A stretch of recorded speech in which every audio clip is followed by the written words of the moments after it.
Have you ever thought about how your Terrarian can hold 50 items in their inventory at a time? The right answer to that question is no. Why the hell would I think about that, Wovie? Have you lost your mind? Well, after pondering this conundrum for multiple hours on end, I've come to the conclusion that I should not be able to hold a grenade launcher, 326 cubic meters of dirt, and a bookcase with only 2 hands. So, today, we're going to be correcting these scientific anomalies by playing through expert mode with just 1 inventory slot. And instead of filling my inventory with 49 broken copper short swords, I've modded in an item that's basically just a placeholder. It doesn't have any functionality to it, except when I use it, it reminds me of the terrible decision I made to commit myself to this challenge. But because I'm using Tmod Loader, we'll be playing on version 1.4.3 of Terraria instead of 1.4.4. In all honesty, this doesn't really change a whole lot for the challenge. We don't have access to Shimmer or a couple of other items, but there is one item that I got earlier than I was supposed to because of this down patch. I just thought it was important to mention that here so that people aren't confused later on. And one last rule, I didn't allow myself to use the piggy bank or safe. In my opinion, it's basically cheating. They're just extra inventories that kinda ruin the fun of, let's say, me panicking and trying to pick up items off the ground while a gargantuan viscera tries to fly toward me. I honestly don't know why I wanted my character to look like Barney's illegitimate son, but we're gonna roll with it. Medium world, expert mode, because, and softcore, because I'll definitely be dying a lot. And I picked the Crimson since I always seem to play with corruption in my worlds. Plus, the loot from the Crimson is slightly better than that from the corruption, even though we'll have to deal with the face monsters with Giga Chad jawlines and the creepy crawlies.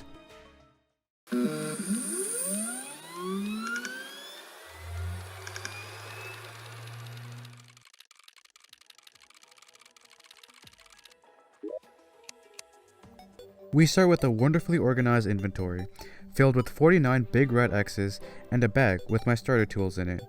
With my pickaxe and sword laying on the ground, I immediately start murdering the trees around me, because we don't exactly have a lot of time to spare. With only 1 measly item in our inventory at all times, I had to act quickly and try to make up for all the time I'd waste fumbling through items on the ground. Between the pick, short sword, acorn, wood, and running away from slimes, I began by making a simple house for 2 NPCs, and this would be my initial safe haven from the encroaching eventide. I was hoping for the merchant to be my first NPC that moved in, since he offered a variety of useful items that I would need for my upcoming adventures. Things like pickaxes and torches would be crucial to future expeditions, but for now, I just had me and the guide. Can you guys just give me a minute to talk about this piece of shit really quick? Alright, thanks. I appreciate that. The way that slimes work in Terraria is that they're always passive during the daytime, but as soon as they lose any bit of health, they'll try to invade your personal space with their gelatinous genitals. Why the hell is that in the script? Now, when I'm by myself, I can easily circumnavigate around them, but things get complicated when this asswipe shows up. The guide is... well, he's a person. He gives you recipes for specific items, and is pretty useful when you don't have internet to access the wiki. In pre-hard mode, he has a wooden bow, and his shot is... I mean, it's alright. He can hold his own at times, but the problem here is that he'll always shoot at slimes, regardless of if they're passive. Take this clip for example. Me and Jake are jumping Pinky, and by jumping, I mean I'm hitting it for 2, and he's just missing. So by the time the sun sets, Jake has completely lost his shit. So, while I'm fighting a whole goddamn mini-boss and a blue slime in the attic, tell me why, out the corner of my eye, I see him running away from the fight that he started. Nope. You scared? I know he's stupid. Both things. Thanks, Shake. I really appreciate that. I will admit, he was putting in work to clear out the zombies in the end, but watching the guide open and close that door, let's just say that I'll enjoy dropping the doll in this playthrough. Alright, with all that said, I think it's a good time to mention this. This challenge is a tiny bit disingenuous because we kinda have more than 1 inventory slot. I present to you the garbage can. Not only is it a metaphorical representation of this channel, but it's also a handy storage device. The trash slot is technically not a part of the inventory, but it can be used as a temporary depository. I had to be careful though, since I didn't want to permanently delete any of my important items by being an idiot. Spoiler alert, I'm a bumbling buffoon. But if you die with an item in your trash slot, the item disappears as well. In the end, it's a high risk, high reward extra slot, so I allowed myself to use it. In addition to that though, I could also carry one item in my hand, and this item didn't disappear if I died. So at any given moment, I could move 3 items at a time. It's far from where I could have been if I, decided to be a normal person, but at the time, this was an incredible discovery. However, even with triple the moving efficiency, I could only use the one item in my inventory to craft, meaning that we were still really limited in the early game. The only way that we could craft recipes involving multiple items is by placing a chest near a crafting station. Only then we could use whatever is in the chest to craft the things that we need. This meant that we would have to source a chest from somewhere out in the world, which may sound really easy, but carrying the contents of the chest plus the chest itself back to home base would be a pain. But we had to start somewhere. So, fueled by my inner gamer pride, I walked to the right.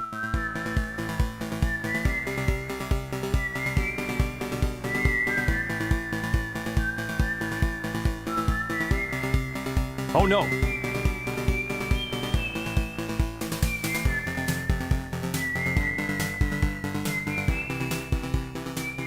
My first couple of trinkets. These would be the perfect jumpstart for my character. I tossed everything aside though because ironically, the chest itself would be more important to my long-term survival. But now, we had access to organization and could now indulge in the plethora of recipes that Terraria had to offer. But going back to get the rest...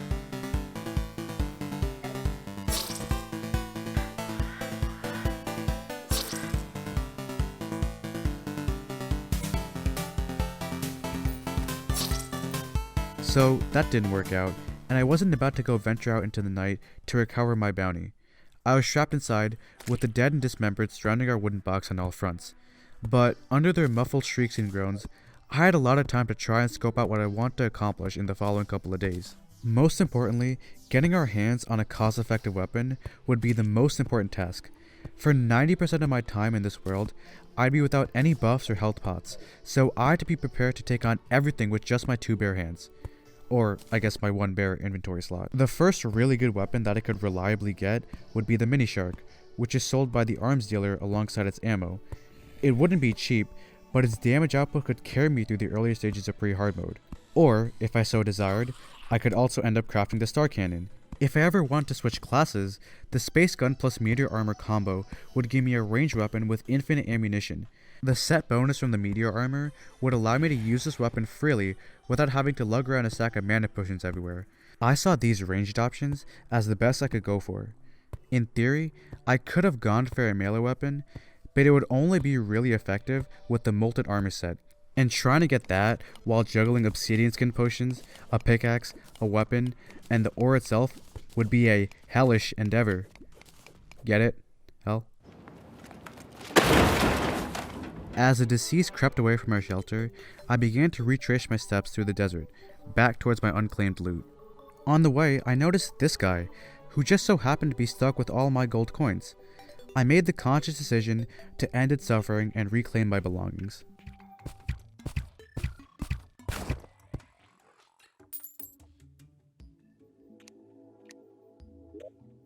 If you can't tell, I got stuck, with no pickaxe. I had a lot of time to think about my short life through those lengthy moments. I thought about Jake struggling to hit those goddamn slimes. I thought about that moonwalking vulture. I thought about the loot that was so tantalizingly close, yet so far. I guess I could have waited for the nighttime to arrive to get my entrails ripped out by a zombie, but I decided to take this as a learning lesson.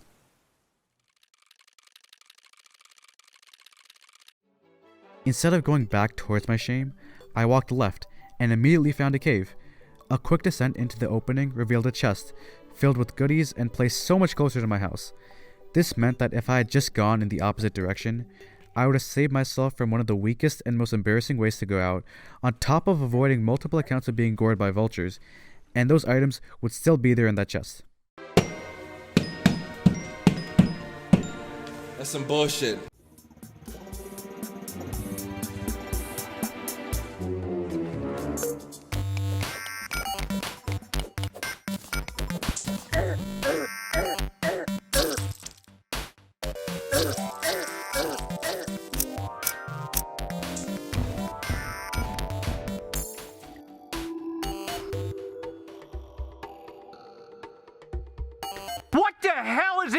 I spent like 10 minutes running back and forth between my house and the deep down, trying to move all these items, cause believe it or not, it's literally faster to run back and forth with 2 items than it is to use a recall potion to move 1 item.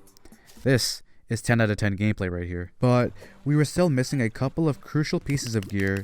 The mismatched armor set looked stupid as hell, and 120 health would never cut it. Still, after 3 grueling hours in the mines, we were in a much stronger position to support ourselves and those around us. Our next objective would be to venture forth into the Crimson, where we would beat the beating hearts into giving us weapons and accessories, and also get our hearts ripped out in the process. The best item that we got from this was the gory yet germane pistol. The Undertaker would coerce the arms dealer into moving into our village, who could then sell me the mini shark for a whopping 33 gold. Also, don't mind the upside down house. We could reduce this price if we gave him, his girl, and the bed some privacy. It was still quite a hefty price though. Building up our coffers would mean even more caving, more loot, more running, more death, more slimes.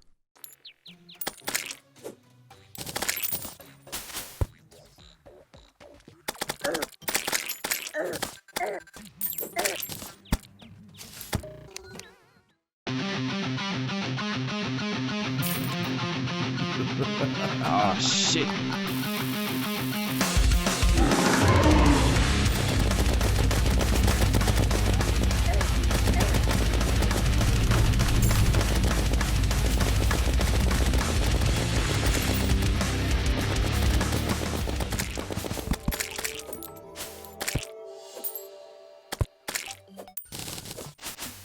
Yeah, so that happened. Anyway, more caving, Hermes boots, 200 health, Banda regen. At this point, the 49 missing inventory slots were a blessing. We could selectively pick out the most important item off the ground and transport our prized possession back home. We learned to live without everything in our grasps all at once. I mean, who was really stopping us? Yeah, all that shit you was talking online and caught up to you, huh?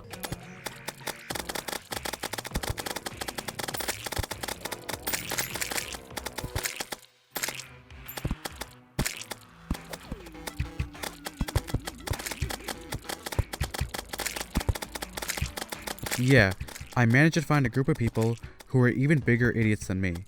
Except for one very special goblin, who gifted me the ability of combination and modification. I made a very special home for him and 2 of his friends in the underground. I mean, who knew that an abandoned house, once filled with cobwebs, could become a comfortable abode for 3? So with 9 NPCs now aiding me in my quest, what could possibly go wrong?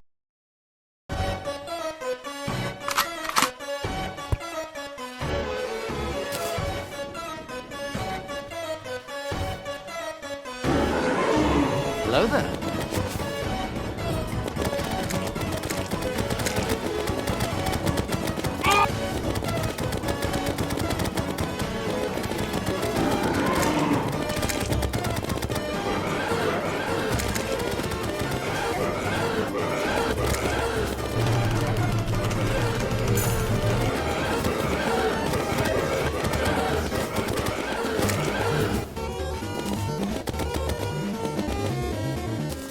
But why stop at the eye?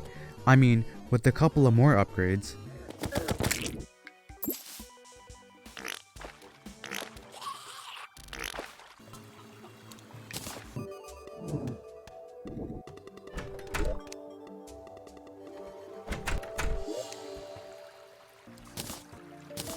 We were now approaching the boundaries between normal and overpowered. Perhaps I was merely a product of hardship and adversity, such that overcompensating for my opponents would be the only natural reaction to such deprivation. Bro, stop using those big ass words. But if we're already here,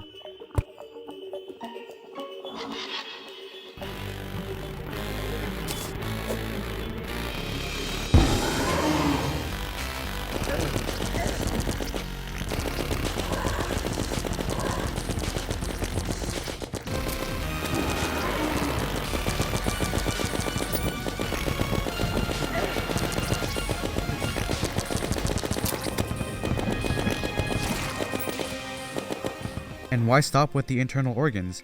Why cripple the eye and the brain when we can just bash in the entire cranium with a single blow?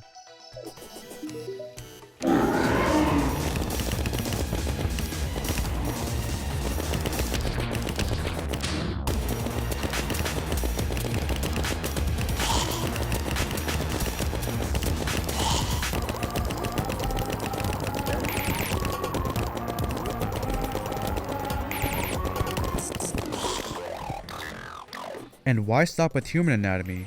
Why should we spare other animals whose physiology may be extremely similar to ours? Why are you running? Why are you running? I kinda forgot that the queen bee becomes enraged above ground. I thought it was just outside the biome.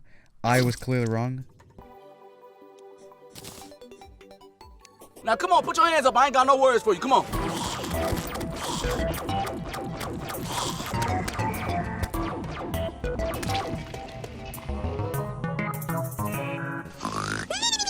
On your feet, soldier! We are leaving! Actually taking the time to create a little arena near the hive itself did wonders for my longevity and my DPS.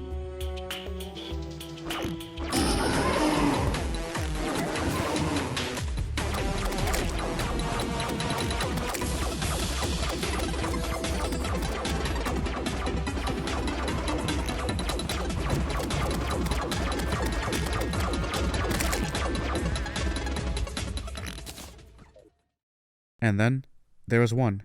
It's a breeze, I foolishly thought. I'd done this 100 times before. What's the difference this time? Boy, if you don't... The steps of taking down the wall are the same, right? Build a long bridge, get jumped by demons and hellbats, fall asleep while mining out a elevator, watch a skeleton commit scooter ankle. Nothing was different here. Sure, it took longer, since I had to juggle blocks, platforms, weapons, potions, random accessories, but all the pieces of the puzzle were the same. Bee nades and space gun with a couple of potions, right? I mean, it's too easy.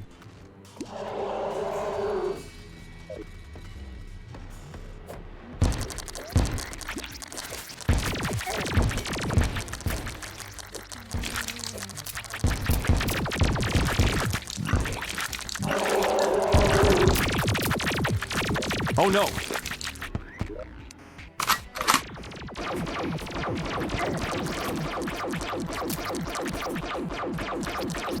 You see this right here? This is called overconfidence. Rather than celebrating my entry into hard mode, I had to rethink all my life choices up until that point. I really wanted to beat the wall of flesh with magic. Even though it was definitely the hardest class for my circumstances, I had something to prove to myself. But the solution called for more potions, more transportation, more goblins that killed my NPCs, a new set of armor with a completely different weapon. I hate the dungeon, I hate the dungeon, I hate the dungeon, I hate the dungeon, I hate the dungeon. I spent 3 whole hours trying to get a shadow key. This is the actual loot I got from a chest after traveling for 3 hours in the dungeon. I'm going to throw the fuck up. And then, I spent another 20 minutes fishing there. Guys, I swear I'm not a masochist. I'm just a moron. And you want to know the loot I got after spending 15 enchanted nightcrawlers in this hellhole? 17 bass, 8 wooden crates, explosives, armored cavefish, a golden carp, some cool accessories, and a whopping 0 golden lockboxes. Endurance potions. That's what I got. Endurance potions. So now we were ready. We had a formidable arsenal of potions. We had a game plan. We had a setup. I was feeling good that morning. This was our time.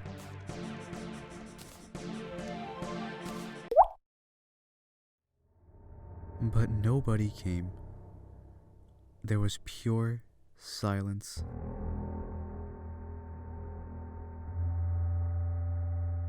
Do you remember this absolutely stellar, spectacular man-child?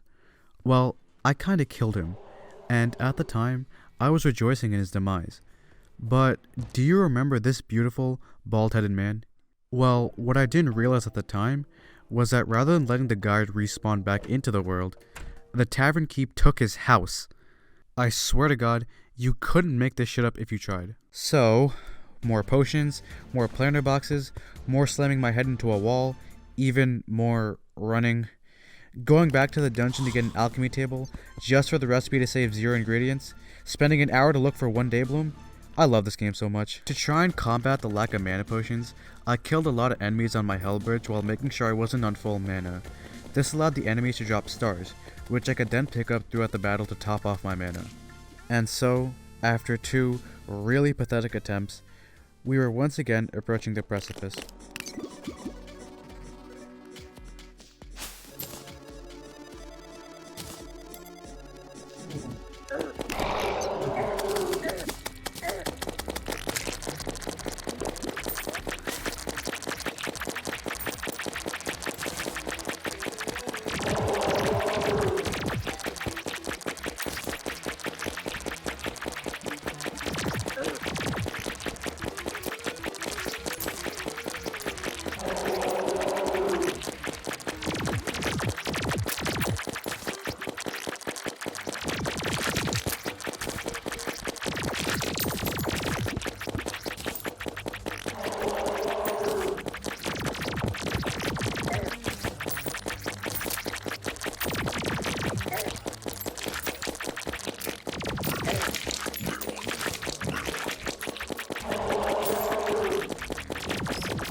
less than 2 hearts.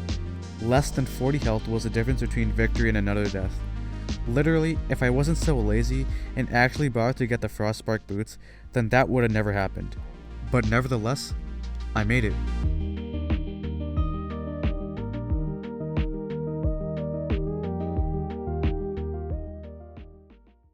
I think the hardest part of this challenge is the start of the game, when you're nothing more than a helpless Terrarian trying to find his or her way in the world. But as the time passes and the seasons change, you become more acclimated to this strange situation you find yourself in. In my case, I got too comfortable. I was breezing through bosses, and then the instant I got checked by a strong opponent, I folded. Had I been more patient, yet still maintained the same amount of determination, I'm sure that I could have taken a couple of hours off my total playtime, and I probably wouldn't have taken a couple of years off my lifespan. So, even though this challenge may have drastically shortened the time I have on this mortal plane, I still enjoyed the process. So, yes, I will do this challenge for hard mode. Don't worry, that video will be out in a couple of years from now, but it'll happen at some point, I think.